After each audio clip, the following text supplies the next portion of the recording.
folks, welcome back to the channel. Hope you're all well.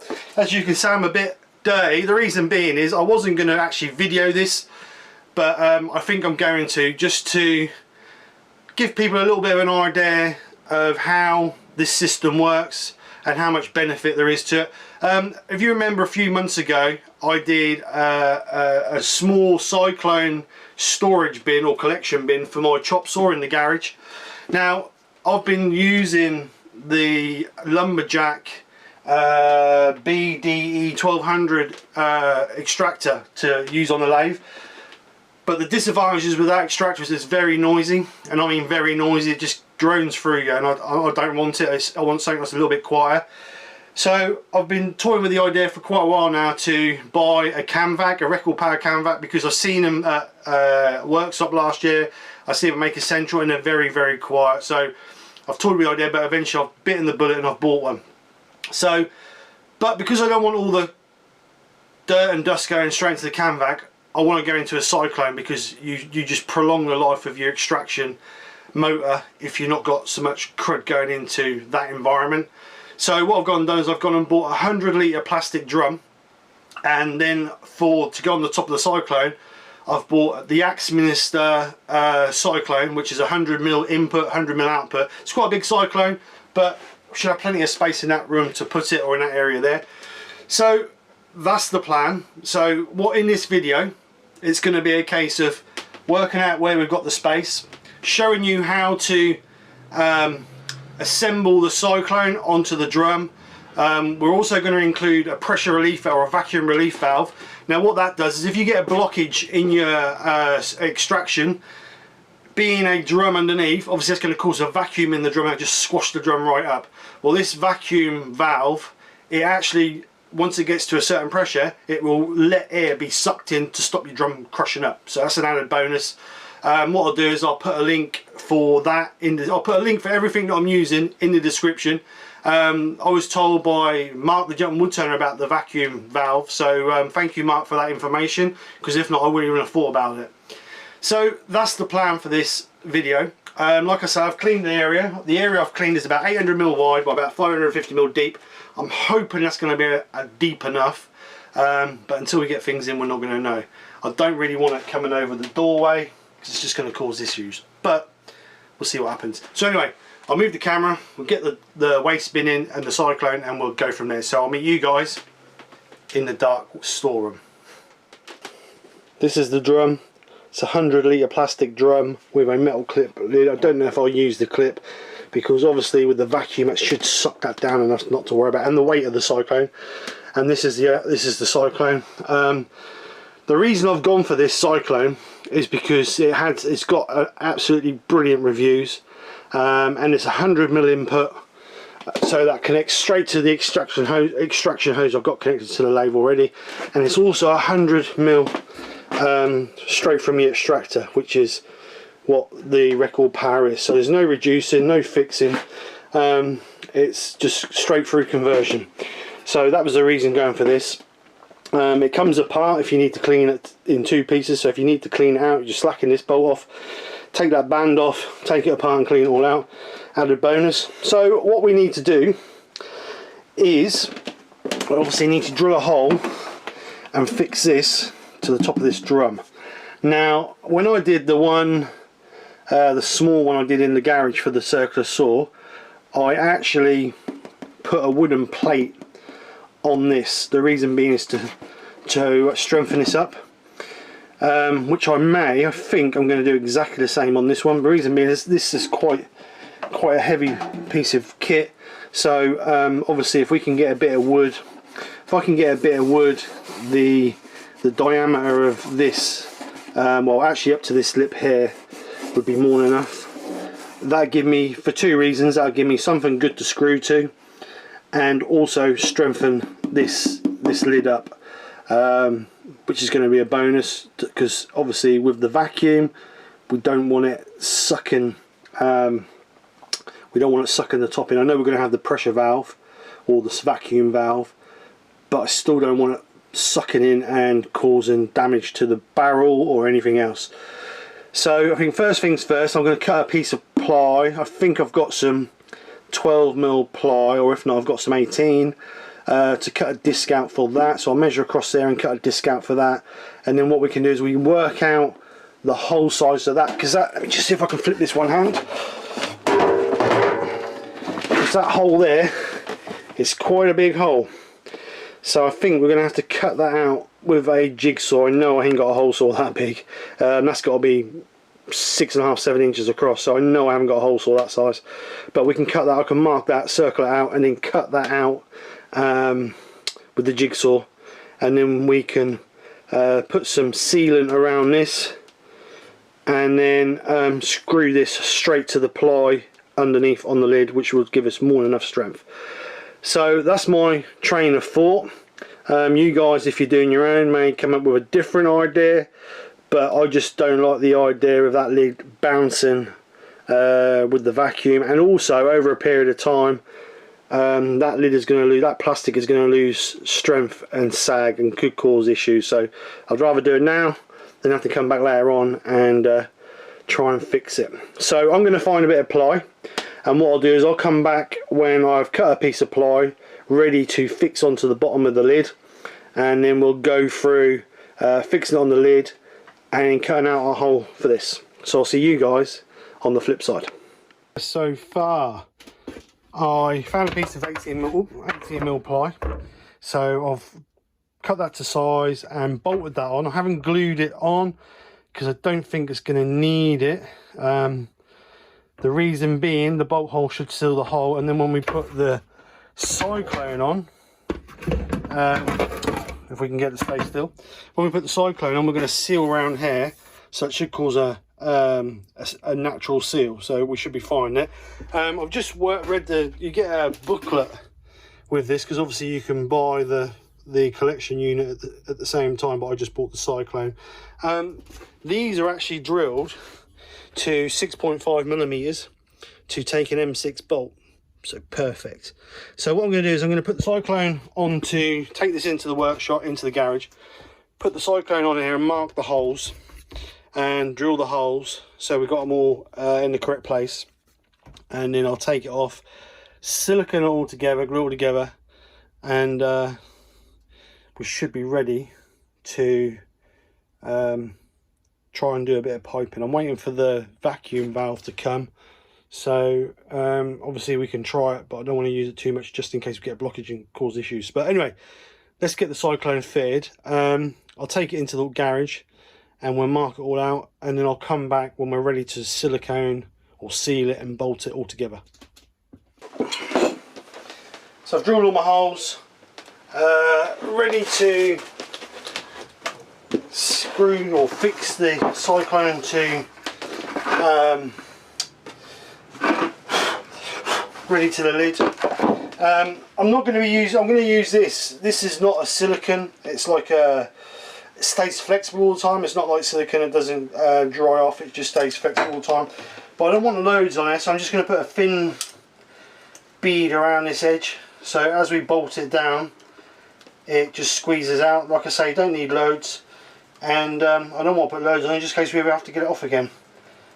The reason I'm not using proper silicone is because just normal builder's silicone will eat into steel, and obviously this is steel and I don't want it eating into that and rusting it away. So proper silicone is not always the best thing to use. So I'm going to be using some M6x30s to go through this and bolt up. Washer on the top, washer on the bottom, just so that you're not relying on the nut just sticking onto the wood. So we'll go through, get a couple in place, and then we'll flip it and get the nuts on, so that we can just get a nut on the back. So I'm just going to gently, I'll get a nut and a washer ready. I'm just going to tip this back a little bit, just so we can, just so we can get the first one on. And there's not going to be a lot of room sticking through, but that's fine. So just enough to get a nut on. I'm not using nylots or anything, I'm just using standard nuts, because there's not going to be any major vibration or anything through it, so it shouldn't. I'm going to lay that down actually. Let's put it that way so you guys can see what I'm doing. So as you can see, there's not a lot of thread through, but there's enough to do what we need to do.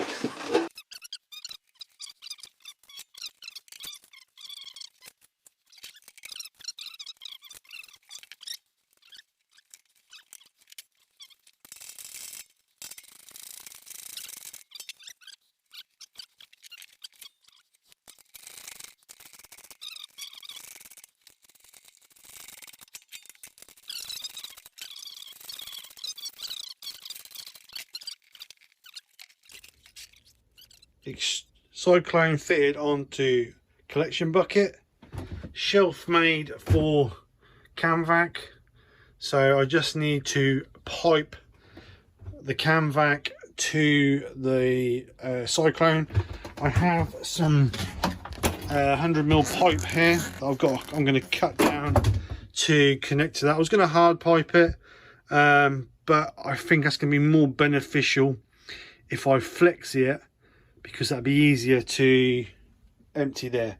So then what I need to do is I need to then connect this pipe on the floor here, drill a hole through the wall, take it through the wall, and then connect it to my dust extraction here.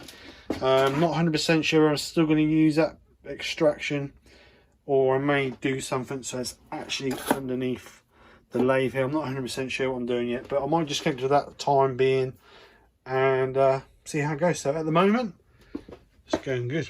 I had to make this little shelf. I had some 4x2 CLS, so I just made a little shelf there just for that to stand on. Obviously couldn't bring it right out because this would be hitting on this, so I need to keep that twisted around. So when I box in along the front here, box all this in, it's going to keep that all in place, concealed. So at the moment, try and get back, see if I can get far enough back in the storeroom to. So at the moment, it's looking good. It's going quite well, and to be honest, I've got a bit more space in there than I thought I was going to have. So that's an added bonus.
Just a little update on the progress of the dust extraction.